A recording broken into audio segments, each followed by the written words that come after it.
Today we're talking about the animal voted least likely to want cuddles in their high school yearbook. Yep, you guessed it, we're talking hedgehogs.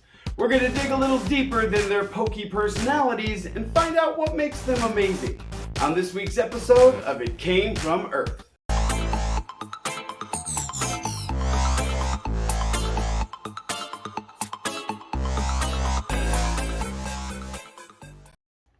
Welcome to It Came From Earth, where we take a deep dive into creatures native to your home planet. I'm your host, Matt Evans, and you should probably grab your gloves because today's spiny animal is famous for being a prick. We're talking hedgehogs, but before we get started, be sure to like and subscribe for more videos featuring Earth's coolest inhabitants. And if you click that bell, you'll get notified every week when we upload a video. Let's get right into it. Hedgehogs are amazing animals whose 17 living species have managed to spread to 4 continents: Africa, Asia, and Europe natively, and now also on the island of New Zealand due to introduction. The largest of these, the European hedgehog, can reach up to 14 inches and weigh as much as 5 pounds. In contrast, the smallest, the African pygmy or 4-toed hedgehog, gets only about 8 inches and up to about 1 pound. These spiny but timid mammals are mostly nocturnal, preferring to venture out after dark for their favorite treats, and in this case that means insects.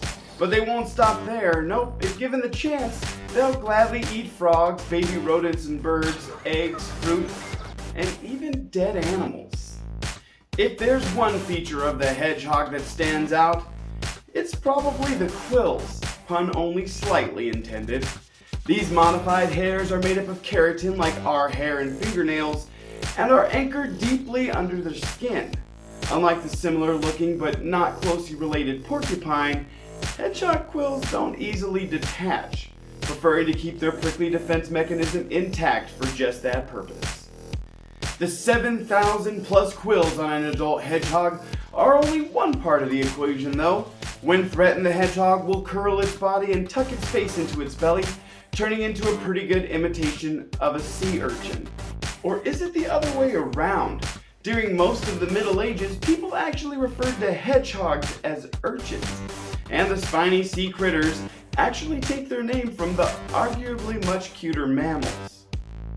In addition to their effective spiky defenses, hedgehogs have other superpowers that you can't see. In fact, hedgehogs have been shown to have some level of immunity to certain scorpion and snake venoms, which comes in pretty handy when they're on the dinner menu. But what if you're the one being served up? Well, that may be what anointing is for. When a hedgehog self-anoints, you'll see them twist and froth at the mouth like a scene out of a horror movie, all while covering their quills with their foamy mouth lather.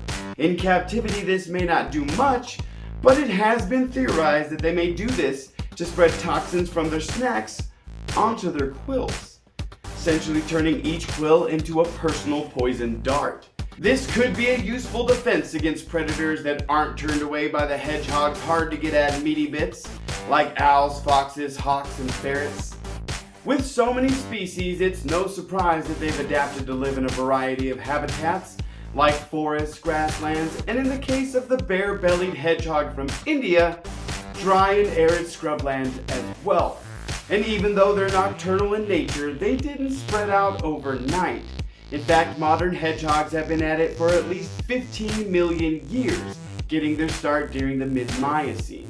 The first known ancestor to hedgies is Lydolestes, and it roamed the planet during the Paleocene epoch, 65 to 56 million years ago.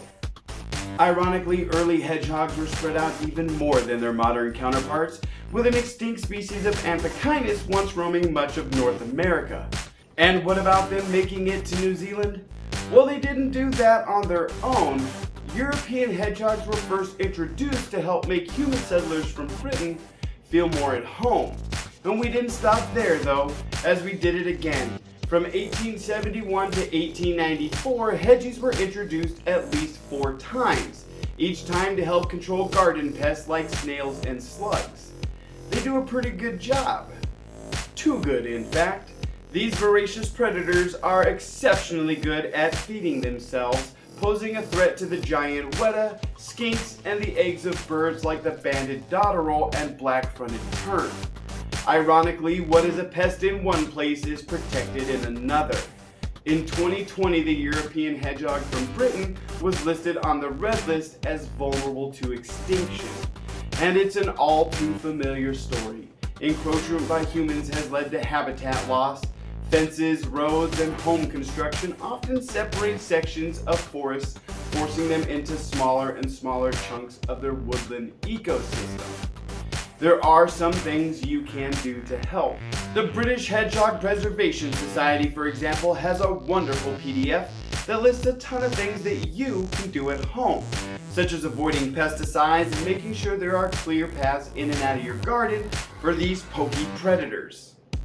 Another way you can help is to donate. Donate so that the British Hedgehog Preservation Society can continue to do this awesome work. This After Dark Avenger is truly amazing, but the most amazing part is, it came from Earth. If you'd like more information on hedgehogs and what you can do to help, I've included some links in the description. And as always, if you have an animal you'd like me to highlight or you think I might have missed something, feel free to let me know in the comments below. Thank you again for watching, and be sure to join us next week when we focus on the fuzzy but formidable tarantulas. I'll see you next time.